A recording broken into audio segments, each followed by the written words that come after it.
Let's roll. Hey, everybody. Thanks so much for joining us. My name's Tara, and I work here on the team at Vino Shipper with Adrian. And we are really lucky today to have our friend Erin Robertson here. Erin is a wine industry sales and marketing professional. She has 20 years of experience selling and marketing wine at restaurants, retail, distributor, and DTC level. She lived in Napa for 15 years and worked for some really prestigious wineries here in the Valley. And now she lives with her husband in Charlottesville, Virginia, in the heart of Virginia wine country. She consults for small wineries and wine businesses all around the country on all things sales and marketing, with a special focus on digital marketing and running successful email campaigns. And she also writes The Swirl, a newsletter for small wineries, which is on Substack, and is dedicated to giving small wineries high-level and actionable advice on many areas of business. Erin, thank you for joining us. We're so happy you're here. Thank you. I'm thrilled to be here. So our goal today is to just kind of do a very high level how Vino Shipper and Mailchimp integrate, how the API works, what kind of information flows over, and what some of the best practices are in Mailchimp. I'm sure that there are people on here who already use Mailchimp and are looking for a little advice about, automations, which we'll get to. And I think there's probably some people on here that haven't yet done that connection. So let's start at the very beginning. How do Vino Shipper and Mailchimp connect together? How do you do it? What does it do? Vino Shipper and Mailchimp connect through what's called an API, which is basically a bridge that lets the two programs talk to each other. So in your Vino Shipper account, if you haven't already, Tara's going to walk you through exactly what it looks like. Go into your account and down into integrations. And all you need to make this integration work is obviously an active Vino Shipper account and also a Mailchimp account. Mailchimp accounts have a couple of different levels. You don't have to pay for them. They can be free, depending on how many contacts you have and what exact functionality you want to utilize. But so you can have either a free or a paid Mailchimp subscription. So once you have those two things, you log into Vino Shipper, head to that integration section, and where it now says disconnect, it will say connect. You click that and follow the really simple steps to integrate those two accounts, and then you're done. And one of the wonderful things about the Vino Shipper and Mailchimp integration is that it's free, which with a lot of POS systems that compete in the Vino Shipper space, it's not free. You have to pay $50 to $100 a month to have that connection. So it's amazing that the Vino Shipper one is free. This is amazing. And then once you are all set up, you head over to Mailchimp to start working on the integration. And just to give a very quick high-level definition of what Mailchimp is and can be used for, in case you don't already know, Mailchimp is an email marketing platform that helps you manage and talk to your customers. And with Mailchimp, you can design your campaigns in a way that is visually appealing and also effective as far as getting customers to take action. They have very easy to use templates. You can send out segmented and targeted offers to your list of customers. You can schedule your emails. You can build customer journeys, and you can also use their data to analyze your results. So to do all of that, your customer data through that API that we just set up is pulled directly from Vino Shipper. Amazing. When I come in here into my Mailchimp account, how do I get started? What are some things? First thing you want to do is make sure that head to your audience tab to make sure that has connected properly. So in the audience tab in Mailchimp, you can see a lot of data about who your contacts are and what their behavior has been like. So it looks like it is connected. So you see all of your customers there. You see how they came to you, where they subscribed, whether they signed up on your website, whether or not they came in through that integration with Vino Shipper, and you see what their purchase history is. If you click into a contact, you can see, it doesn't show right here because this is a sample account, but over there on the right, you would show what their interactions have been with your campaigns, what they've received, which ones they've opened, which they've clicked on.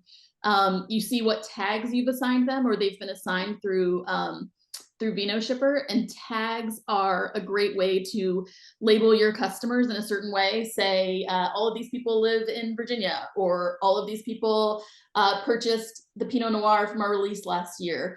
There's a lot of different tags that you can make up and that will transfer over automatically from VinoShipper, and you use those to build your segments and campaigns. So it shows what tags any of your customers are in, what groups they're in, whether they're part of one of your wine clubs, which mailing list they're on, all that sort of stuff. It also, if you go back to the audience dashboard, you can see some really neat data on, let's see, I guess the overview, yeah, or the dashboard.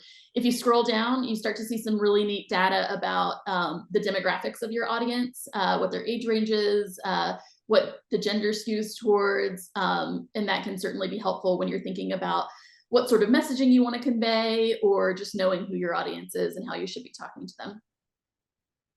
Amazing. And all of this information flows over from VinoShipper when you connect with your API. Correct. Awesome. And then how do we use the campaigns? What do we do to set up campaigns?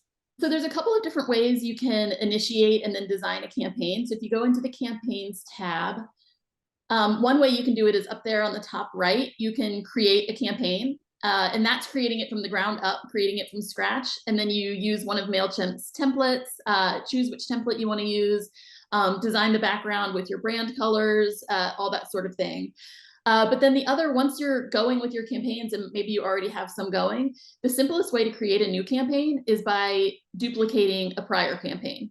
So you hit replicate and then go in and change all of the pertinent information, obviously the title of the campaign, the subject line, change around the design based on exactly how you want this new one to look.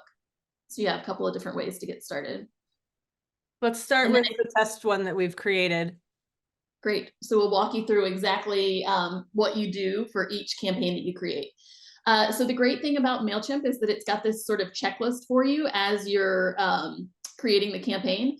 So the first thing you want to do is build your audience.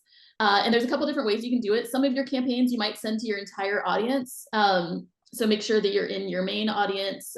You could have a couple of different, you might have a trade audience, you might have a customer audience. Make sure you're sending to the audience that you want to send to. And then through that send to, you can either send to all subscribers in the audience, or you can edit a segment, or you can send to only one tag, or you can build a segment. So if you go into edit segment over there on the right, you can use your tags and purchase history that comes through on VinoShipper to create different segments. So if you're going to start with a purchase activity, so you want to choose, can you hit the drop down by purchase activity? Mm-hmm. So you can see all the different ways that you can build your audience, all of the different sort of qualifiers that you can use. And there's a lot of fun things to play around with there. But so for this particular example, we're going to show using purchase activity. So you want to click that someone has purchased in this case, or we've chosen to build this as someone who has purchased, and we've chosen any of the past Pinot Noirs. So this test campaign that we're doing is for a fictional upcoming Pinot Noir release. So we've decided that we want to send this email to everyone who has purchased Pinot Noir in the past. But then if you scroll down, people who are not active club members, because in theory, the club members are going to be getting their own release. So you don't need to send this email to them. So we're targeting past Pinot Noir customers who are not club members. Then you review the segment. Usually when you're building this segment, you have a rough idea of what the segment should be numbers wise, and you can kind of test that. And you can also go through and look to make sure that these people are people that you would have expected to be in that segment. You're kind of eyeballing that to make sure that you use the qualifiers correctly. And because, if you have 1,000 people on your mailing list and 100 of them are club members, you should expect to see, well, if you were just doing something not to club members, about 900 people on the list. You can kind of eyeball and see if your segment seems to be built properly. So then you want to use the segment. Let's see, so you've got 30 types. Always personalize the send to field. That'll make you more likely to not land in junk mail. I always use the first name on that. So then hit save. And then you come down to, now that you know who your email is going to, you come down to who it's coming from. And there's definitely a couple of best practices that I want to go over in this. So this will be the email address that you've chosen in your organization, whether it's the DTC director or the owner, or whether it's just a generic info@ email address. So you choose that email address that you want this email to come from. And then with name, you want to make sure that you're using the name of your business. You save that. And then you have an opportunity to put your subject and preview line in. Mailchimp is fantastic with these tips for subject lines and leading you towards best practices as you're writing them.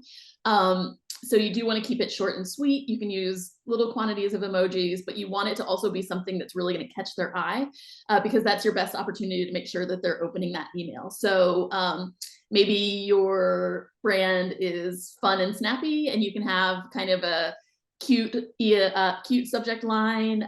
Maybe you're really casual, so you have something casual that draws their eye in. Or maybe you really want to make sure that you're highlighting what's coming up. You know, a lot of people are waiting for this Pinot Noir. You definitely want to mention it in the subject line. And then you enter in your preview text. So the preview text is when something is sitting in your inbox, you see the subject line, and then you see a couple of lines underneath it. And sometimes that's the first few lines of the email that's being sent to you. But with Mailchimp, you get an opportunity to customize that preview text. And it's just another opportunity to really grab people and entice them into opening the email. One thing that's important is that Mailchimp does not require you to enter in a preview text as you are required to enter in a subject line, but you always want to have one anyway, because if it doesn't, then it will default to the first couple lines of the email. And since these emails are so stylized, oftentimes it will default to the meta tag of the first picture. So in this instance, you can see over on the right a preview of the email. It might default to something like Rondor logo or photo of a vineyard or something like that. So even though Mailchimp doesn't require it, you always want to enter in something for the preview text and use that something to, like I said, entice them even further into opening up the email. So then you save that. You can go to send time. I usually wait until after I'm done crafting the email to do that one. So then you go into content and you see Mailchimp's really easy to use design features in all of the blocks that you can drag and drop into the email. A couple of best practices here. You do want to have your logo at the top, and you also want to lead with a picture down there next.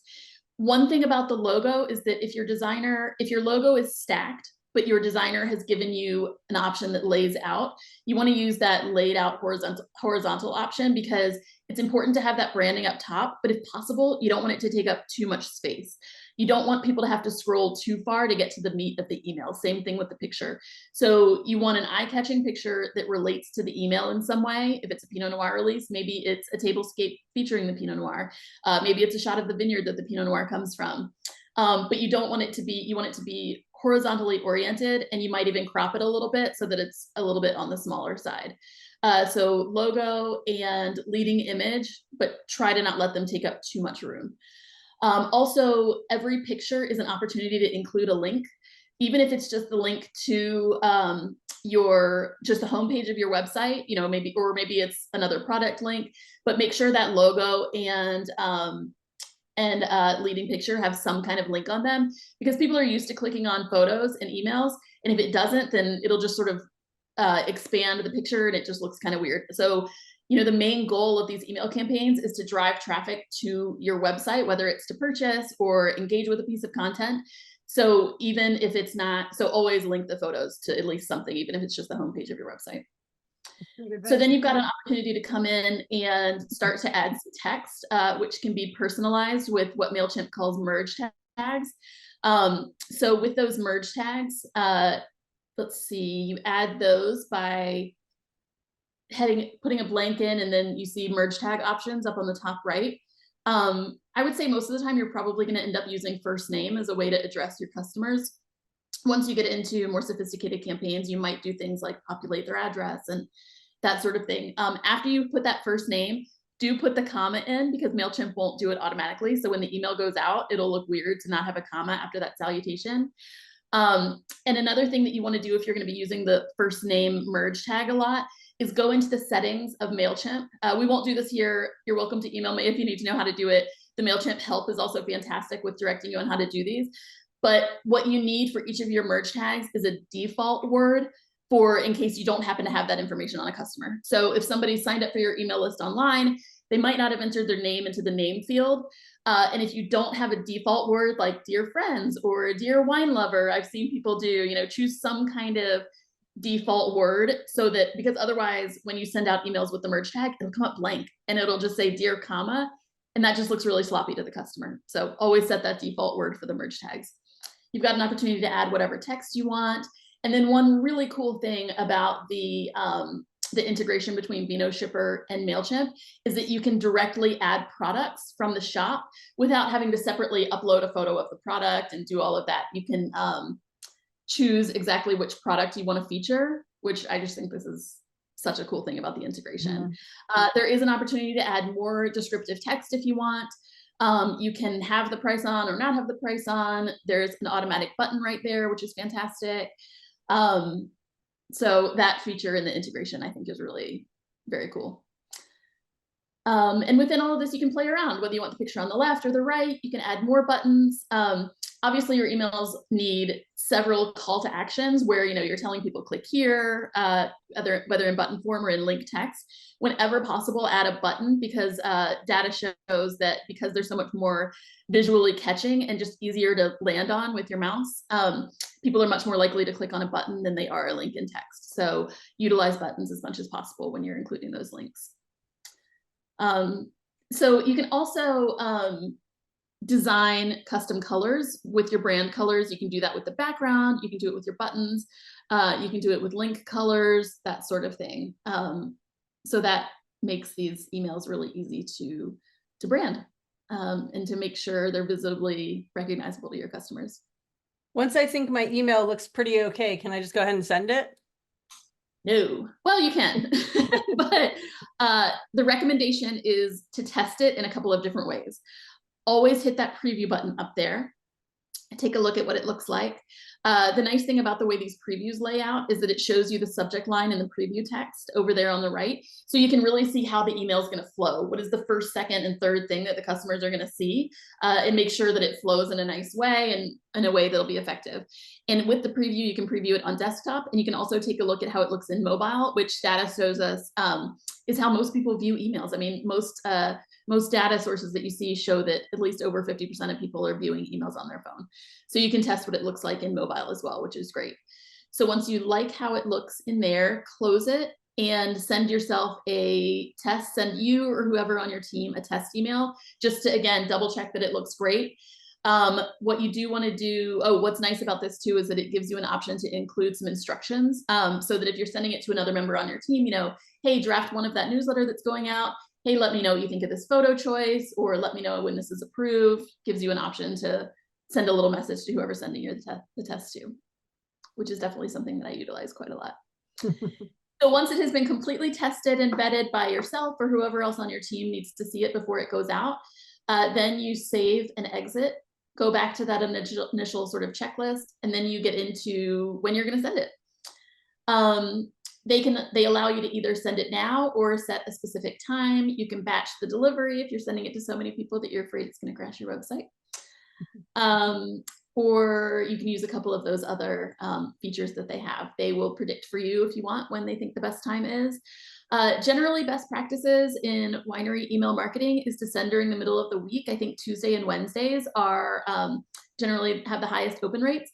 That being said, each brand, each winery is unique. And as you start to send more campaigns, you'll start to notice your own open times that tend to be the most effective. I have one client, we send them on Wednesday nights at 7 o'clock. Boom, the list expects it. And whenever we switch that up, we see a decline in open rates. So that's not something I would normally recommend, but it's just an example of how, you know, every brand, there are certainly best practices to look at and try to follow, but also every brand can be unique. I've heard some wineries swear up and down that Sunday night is the time when they really capture people. So, so certainly look at some best practices to follow, but also start to pay attention through the data. We haven't gone over that yet, the reports, through the data that Mailchimp provides on what your best open rates are. We look at the report. Yep, let's do it. So when you look at the list of campaigns, you see some very high level data coming in, the clicks, open rate, and revenue that was generated. And then when you click into view report, you start to see some more exciting stuff. Again, exactly who it went to or how many people it went to, what the open clicks and unsubscribes were. Don't worry too much about unsubscribes. Every campaign is going to get a few. Check into data on what the unsubscribe rates should be, and make sure that you're staying below that. But don't freak out if you start to see a couple of unsubscribes, because it happens all the time. So you see the successful deliveries, and again, that integration with Vino Shipper shows you how much revenue your campaign received, which is really, really useful in helping see what worked and what didn't. I personally always love looking at the click data. I think it's so interesting to see what people click on and where in the email they clicked on it. The click map is a really cool tool. So did they click up top? Did they scroll a little bit more before they clicked? What words are they responding to? You know, are they responding to fancy words like acquire, or is your audience responding more when you say get your wine here, you know, or whatever else you choose to do? So I love looking at that click map.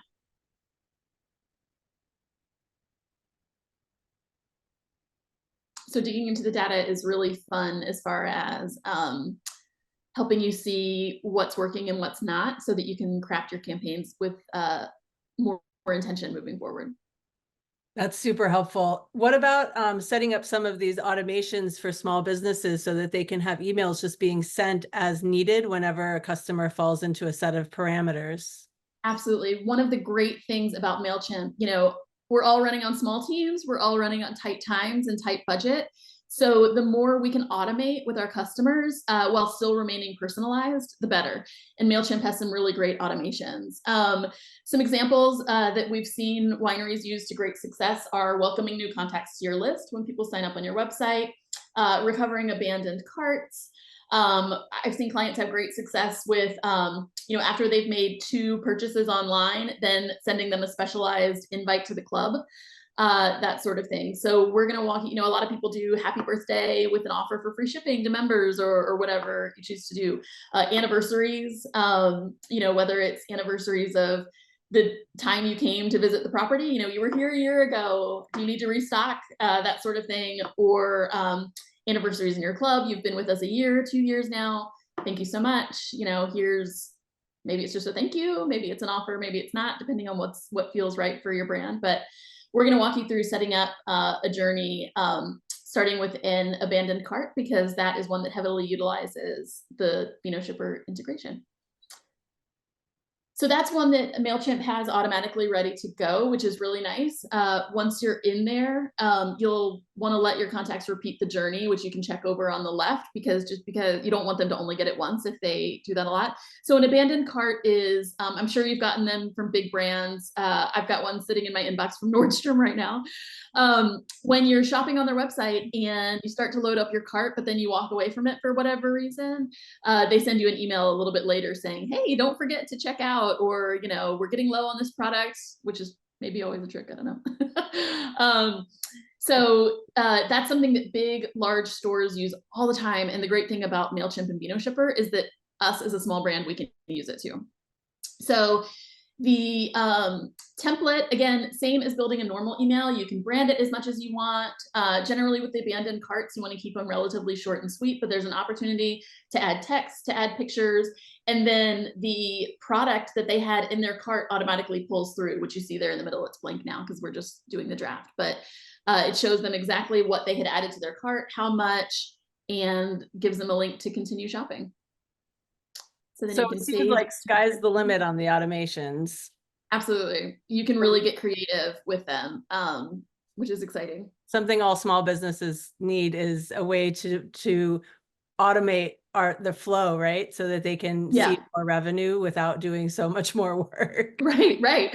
And then you can set it and forget it. And like I said, the great thing about this is that we can utilize best practices that are being used by really large industry, and obviously not just the wine industry, but throughout lots of different retail industries, even with our small businesses. Awesome.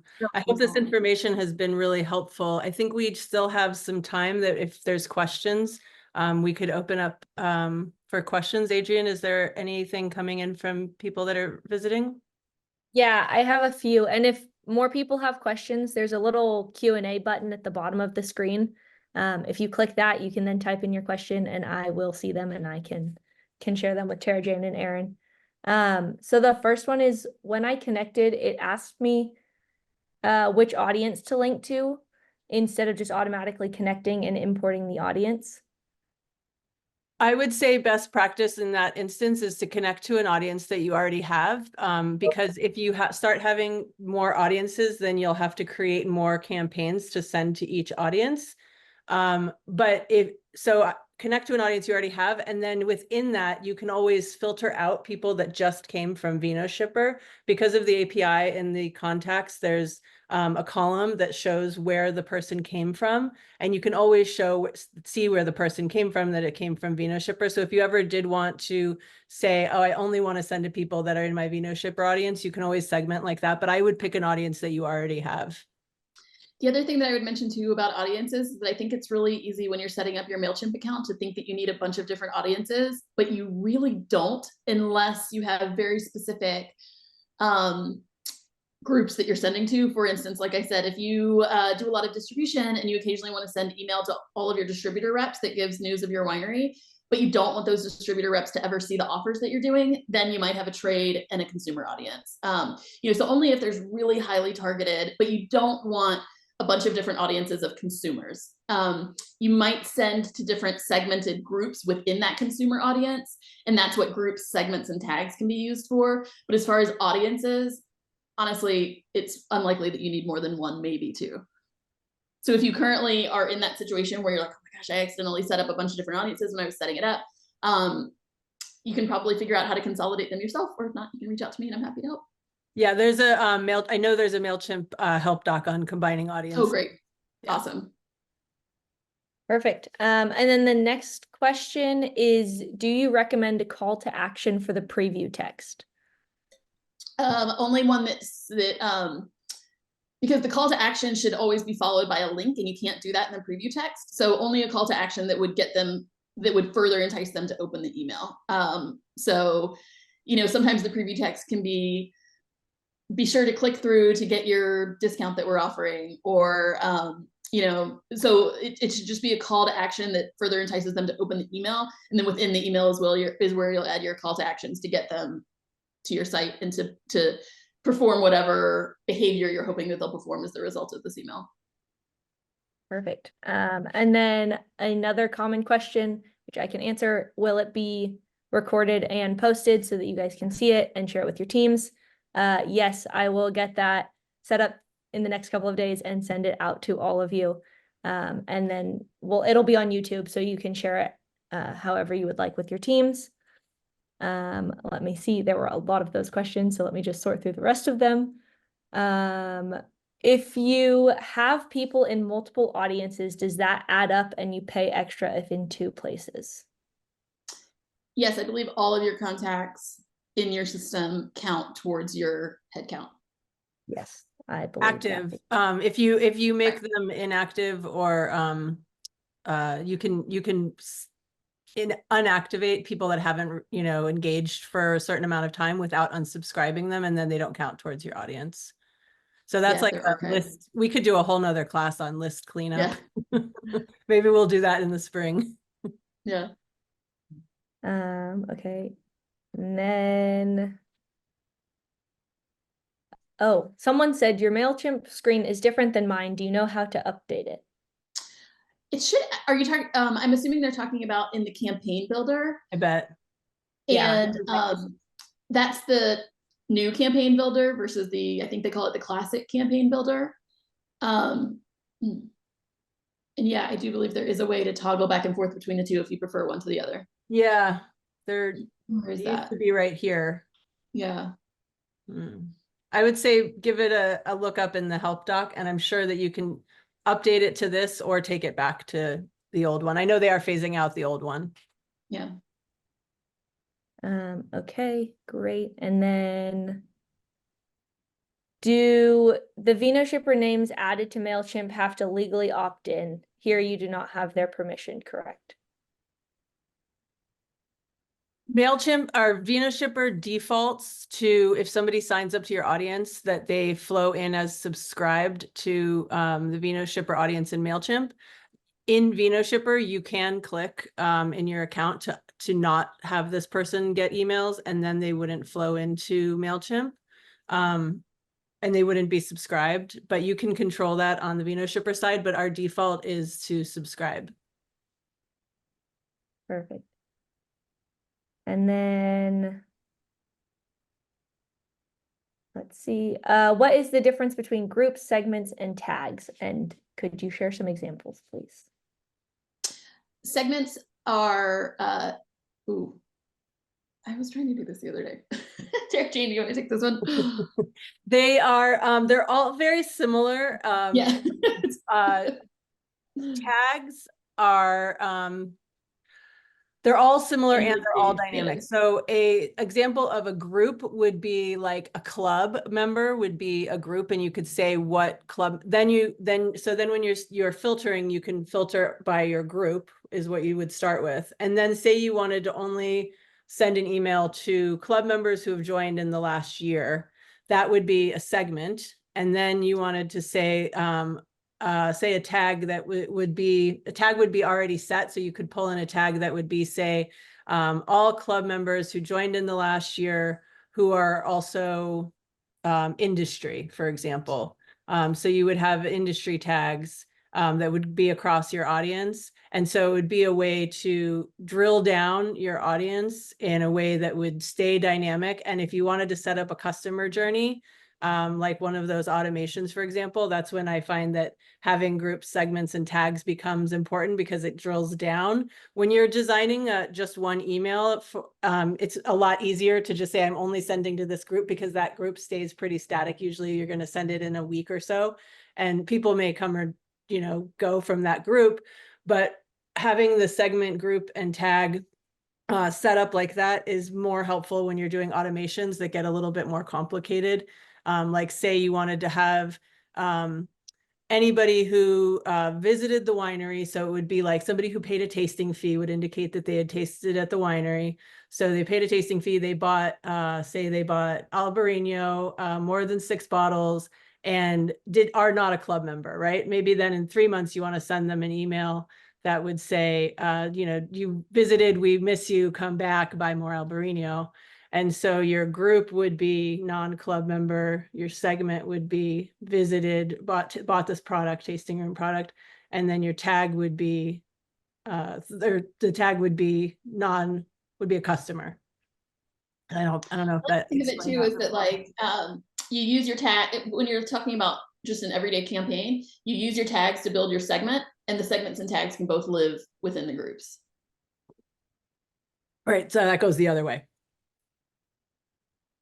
I don't know if that, Adrian, did that feel like that was clear enough? They're interchangeable in some ways. They are interchangeable in some ways, and I would say too that, and this is not going to sound helpful, but that once you really start playing around with it and living in it, they'll start to make more sense. But I would recommend starting off playing around with tags, because I think those are the most straightforward and the one you're going to use the most when you're starting to build segmented campaigns.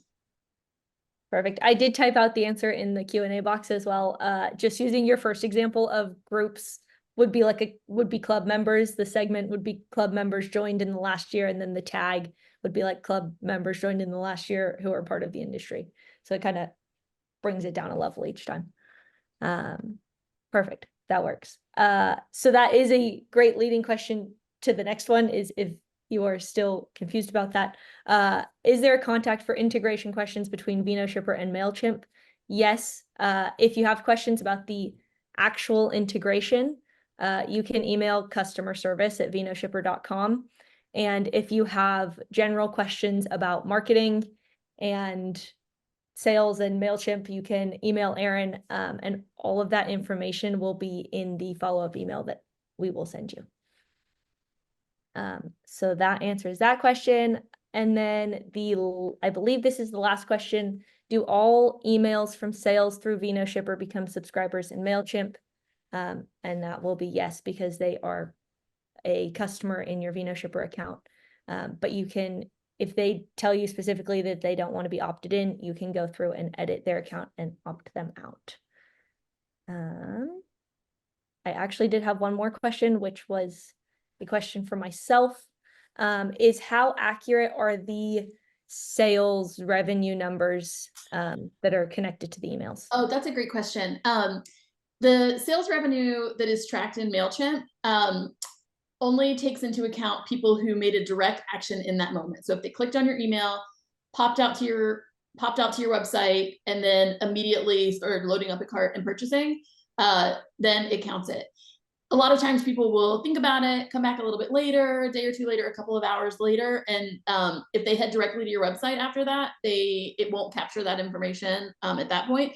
So a lot of times the sales numbers in Mailchimp are a little bit underreported as far as what sales actually transpired from your email.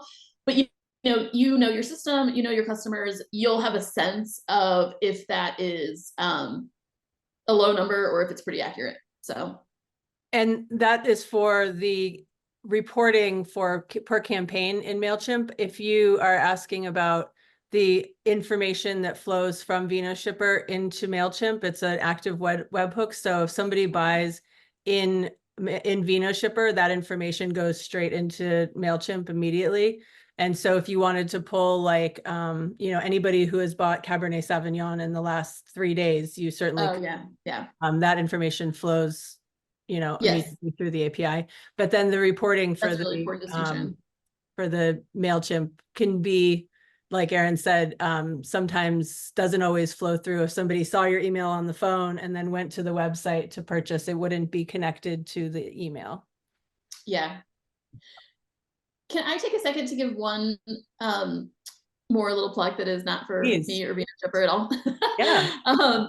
I mentioned several times that when you're crafting your campaigns and starting to look at best practices, that you want to find industry best practices and industry comparative set data. My go-to source for that is a web firm based in Napa called Wineglass Marketing. I'm sure a lot of you guys are familiar with them or use them, but they just published their 2024 kind of state of the state for winery email marketing report. So if you go to their website and go to their blog, you can click on it and they will send it to you as a download. I highly recommend looking through that. It's a really robust report and it gives a lot of information about where we're at as an industry as far as what's working and what's not, what's up, what's down, what's trending, what's not. It's a really, really useful report. And so when I kept referencing, look at industry data, that's pretty much exactly what I was talking about. Maybe we can put that in our follow-up email. Yes. Yeah. Okay. Definitely. No problem. And then very last question, I believe it just came in. Should I include an option to unsubscribe at the bottom of each email? Mailchimp does it automatically for you.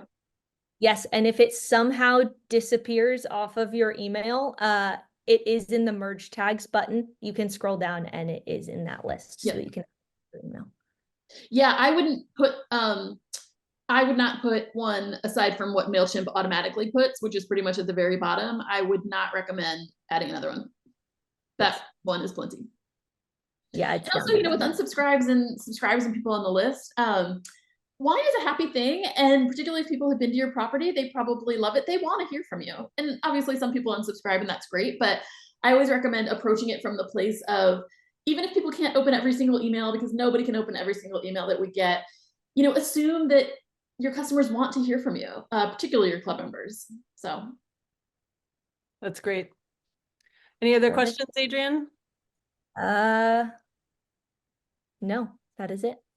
Awesome. Thank you everyone for joining us today. The VinoShipper customers are the best.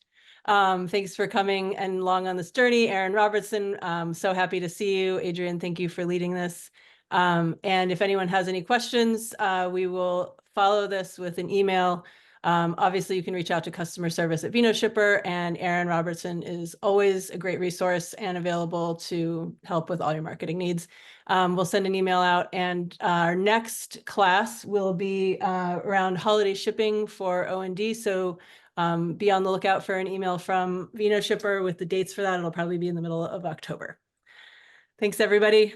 Have a great day. Thank you, ladies, for joining. Have a great day, everybody.